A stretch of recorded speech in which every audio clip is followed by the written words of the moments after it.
Who's driving? James.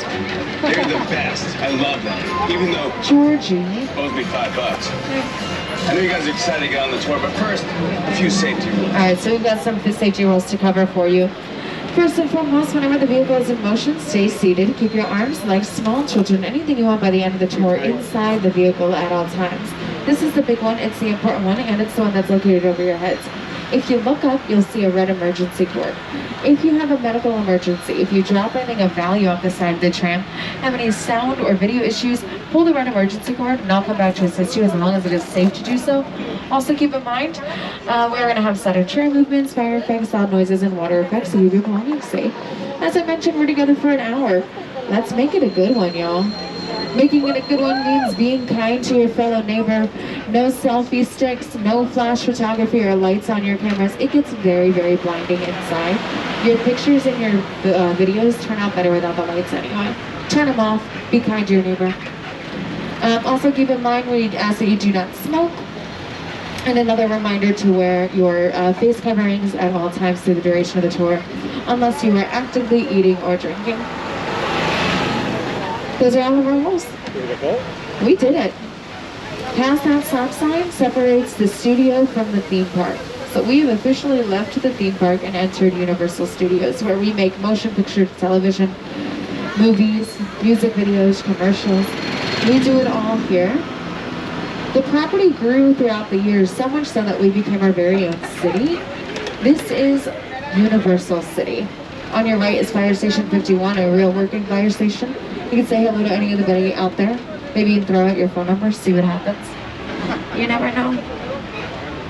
Now they have saved the day on multiple occasions for us. We're eternally grateful for Fire Station 51. It's one of the reasons we can call ourselves a city as well. We also have a sheriff's subdivision. We have a zip code. We have everything you need to be a city.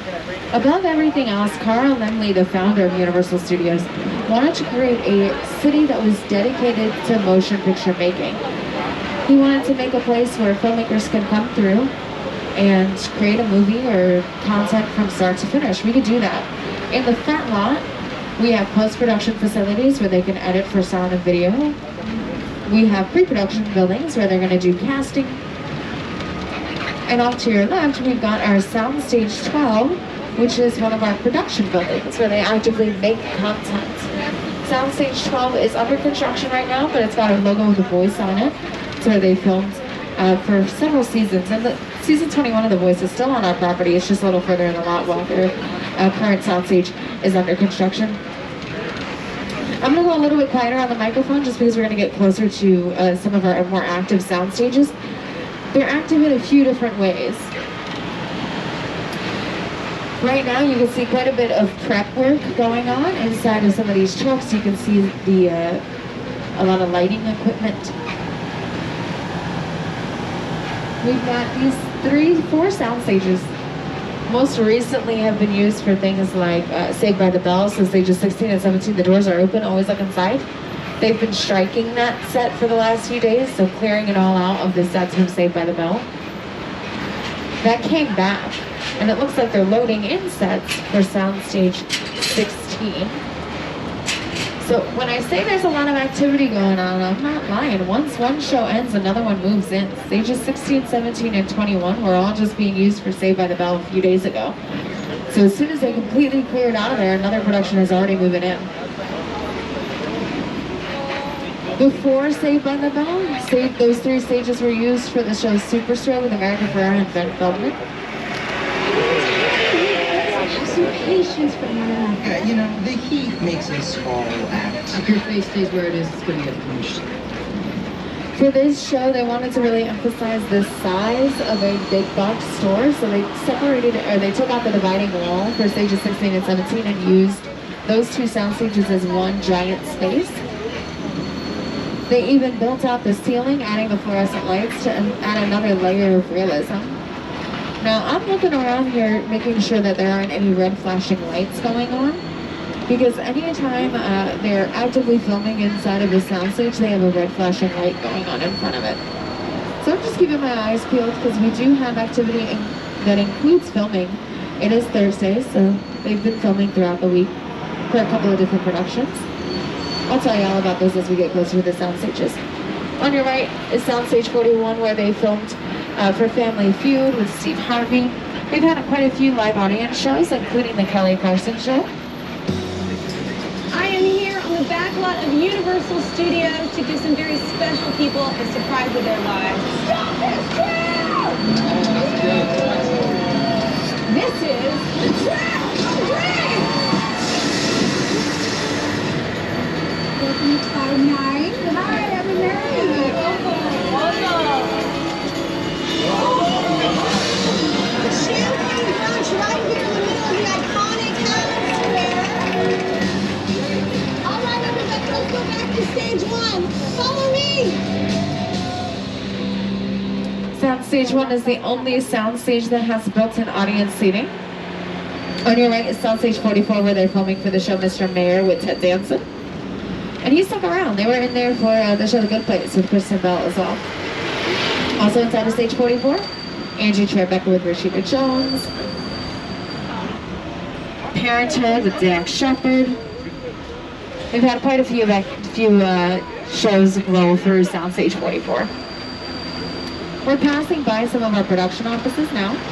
These production offices used to be permanent dressing rooms for Doris Day, Tony Curtis, and Rob Hudson, but things changed. We no longer need them to be permanent dressing rooms. So these are offices. These are production offices for people like Dwayne Johnson, Jennifer Lopez, Robert Zemeckis. Mark Platt has an MP in front of his office. He does a lot of movie musicals like Wicked and Dear Evan Hansen. Brownstone Productions belongs to Elizabeth Banks. Bungalow 5195 is now home to the De Laurentiis Company, but it also belonged to Alfred Hitchcock for several years. Two more sound stages to round us out before we enter our backlot. These two sound stages are used for the show Kenan at the moment. Kenan stars Kenan Thompson. They've been used for Good Girls with Christina Hendricks, Mae Whitman, and Retta. The first thing that ever filmed in there was Hairspray Live with Ariana Grande and Mary Thalia. Now we're going to go into the backlot. The backlot is a little more visually exciting. Front lot, everything is behind closed doors. It was just a lot of me pointing at buildings and saying, this filmed here. But the backlot, now you can actually see how we build worlds. Our metropolitan sets are our cityscapes, our residentials, our small towns. The small town of Rutherford Falls with Ed Helms films using our metropolitan sets. We've turned these streets into Germany for the show Hunters with Al Pacino. Recently, it was just the 1980s for Angeline with Emmy Lawson. Giant obstacle courses have been built out there for American Ninja Warrior. We're always changing up those metropolitan sets. And there is something going on inside of there now, so we can't drive through it, but we can't drive right on by it. There are areas of that are just for you guys, like our King Kong 360 3D attraction. You guys are going to need your 3D glasses in just a moment, so keep them close by. Now keep in mind, it's a bumpy ride, so hold on to all of your belongings. Peter Jackson came through, helped us with this in 2008. In just a moment, he'll pop up on your screens and he'll let you know when to put your 3D glasses on.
If you haven't already, you can go ahead and take off your 3D glasses. You'll need them again though. So hold on to them. I'll let you know when to put them back on. Peter Jackson didn't work alone. He worked with Weta Digital, their special effects artists who worked on things like Avatar, The Lord of the Rings trilogy, The Hobbit, Planet of the Apes, King Kong, Wonder Woman, Deadpool. That's a short list. Now you gotta keep in mind,